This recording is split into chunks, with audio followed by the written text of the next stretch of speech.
निकलने का दौर यहाँ पर लगातार चल रहा है और कुछ ही देर में जो है वो एक मीटिंग और होनी है। मदन लाल मेरे साथ हैं। सर, एक सवाल मेरा सिर्फ आपसे इतना कि क्या मुख्यमंत्री ने इस बात को समझाया कि अगले कुछ दिनों में स्ट्रैटेजी क्या रहने वाली है आप लोगों की? बिल्कुल भी नहीं, इस पर कोई चर्चा नहीं हुई। केवल और केवल मुख्यमंत्री अरविंद केजरीवाल जी अपने पद को छोड़ना चाहते थे और जनता की अदालत में जाना चाहते थे। उन पर जो झूठे एलिगेशन लगाए इससे वो दुखी थे। इसे उन्होंने फैसला किया कि वो जनता की अदालत में जाएंगे और जब तक अदालत में जाएंगे जनता की, तब तक वो पद पर नहीं बने रहेंगे। उन्होंने आज एक बहुत अच्छा शुभ संकेत दिया है, खासकर मैं कहूंगा महिलाओं के लिए, कि आज उन्होंने किसी महिला को मुख्यमंत्री बनाया है। ये बहुत बड़ा कदम है। बीजेपी कह रही है सोची समझी रणनीति थी, 3 महीने में नाम बदल देंगे आप लोग, तो फिर कैसे काम चलेगा? बीजेपी को तो कहने की आदत है, काम करने की नहीं है। अगर काम करा होता तो शायद लोग उनको कहीं ना कहीं पसंद करते। आज केवल और केवल दिल्ली के लोगों की एक इच्छा है कि अरविंद केजरीवाल जी दोबारा 4 बार और कई बार और हर बार मुख्यमंत्री बनते हैं। 3 से 4 महीने में सर ये बताइए मुझे, उपराज्यपाल से कनेक्टिविटी कैसे बन पाएगी? वो तो आपको पहले नहीं बनी, तो काम कैसे होगा? देखिए, सीएम जब केजरीवाल जी सीएम नहीं थे, पद नहीं था, पद था पर पोस्ट पर मंत्रालय नहीं थे, तब भी केजरीवाल जी के मंत्री आतिशी जी काम चला रही थी। उनके पास सबसे ज्यादा मंत्रालय थे। उन्होंने अपने काम करने के तरीके से प्रूव किया कि वो सरकार चला सकती है। आखिरी सवाल मैं आपसे पूछूंगा, क्या आप इसे पार्टी के लिए ट्रम्प कार्ड महसूस कर रहे हैं? क्या आपको लगता है बदलाव की वजह से आप वोट बैंक हासिल कर पाएंगे, चीजें बदलती नजर आएंगी, या आपको लगता है कुछ? मैं इसको ऐसे देखता हूं कि अरविंद केजरीवाल जी जनता की अदालत में जाना चाहते हैं, जनता को बताना चाहते हैं कि वो सत्ता के लालची नहीं है, उन्होंने कोई गुनाह नहीं किया है, लोग ये मानते हैं। पर चूंकि कोर्ट के केस में देर लगेगी, लिहाजा जनता सबसे ज्यादा अच्छा फैसला करती है। उन्होंने अपने पद से त्यागपत्र। सिंपैथी आपको लगता है कि ये सिंपैथी का प्रश्न नहीं है, ये अपने ऑनर का प्रश्न है। आज जिस तरीके से बीजेपी ने उन पर कीचड़ उछालने की कोशिश की, ये उसको धोने जैसा है।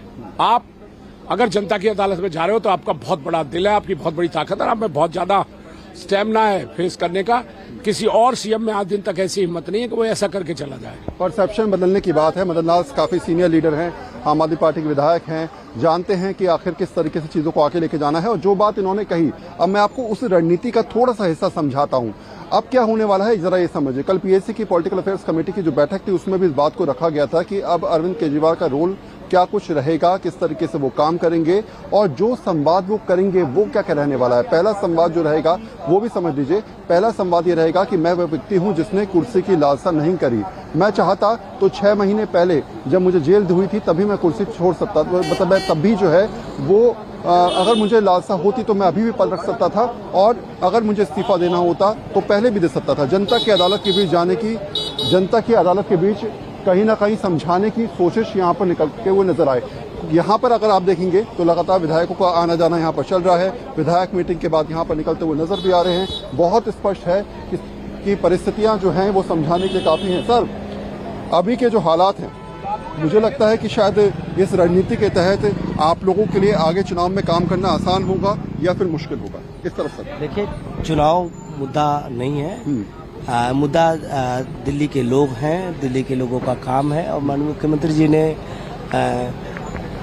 आज बैठक बुलाई हम सब ने ये कहा सर्वसम्मति से कि ये जो मैंडेट है सरकार का वो आदरणीय अरविंद केजरीवाल जी के नाम पर है, अपने हरदीद अजीज नेता के नाम पे है। तो ये अधिकार भी उन्हीं को होना चाहिए कि वो मुख्यमंत्री किसको प्रस्तावित करते हैं। तो उन्होंने एक नाम दिया और हम सब ने कहा सर्वसम्मति से कि आशीष जी का नाम दिया, तो कि हम मरते दम तक आपके फैसले के साथ खड़े हैं। आप लोगों को संबोधित सीएम ने जब किया तो उसमें कुछ ऐसी बातें थी कि चुनावी रणनीति, सोच, लोगों से कनेक्टिविटी कैसे आप लोग करेंगे? ये तो बात की बातें हैं। अभी जरूरी था कि भारतीय जनता पार्टी पूरे देश में जहां हर पार्टी को तोड़ने में लगी हुई है, हर नेताओं को तोड़ने में लगी है, आम आदमी पार्टी ने, अरविंद केजरीवाल जी ने दिखाया कि अरविंद केजरीवाल न झुका है, न रुका है और न रुकेगा। भारतीय जनता पार्टी के सारे मंसूबे फेल रहे हैं। पूरे देश में एक नेता ऐसा है जो भारतीय जनता पार्टी के आतंक और भय और ईडी और सीबीआई के दुरुपयोग से नहीं डरता है, मुकाबला करता है। उसका नाम अरविंद केजरीवाल। आपको लगता है कि बीजेपी जो है वो इसको भी भुनाने की कोशिश करेगी? सीएम चेहरा बदल गया, आप कैसे चुनाव में जाएंगे, क्या होगा? भारतीय जनता पार्टी को हम कह रहे हैं, अगर आपको लड़ना है चुनाव तो आइए, काम अपना गिनाइए, हम अपना काम गिनाते हैं। तैयारियां पूरी है चुनाव में जाने के लिए? हम तो कहते हैं काम की राजनीति होनी चाहिए।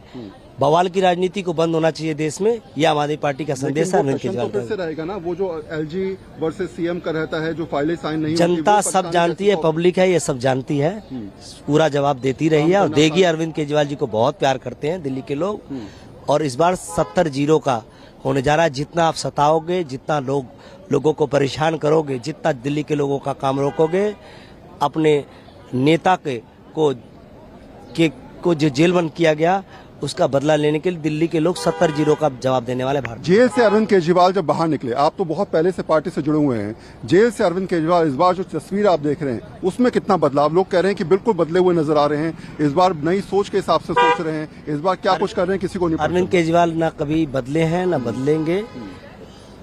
वो दिल्ली के लिए,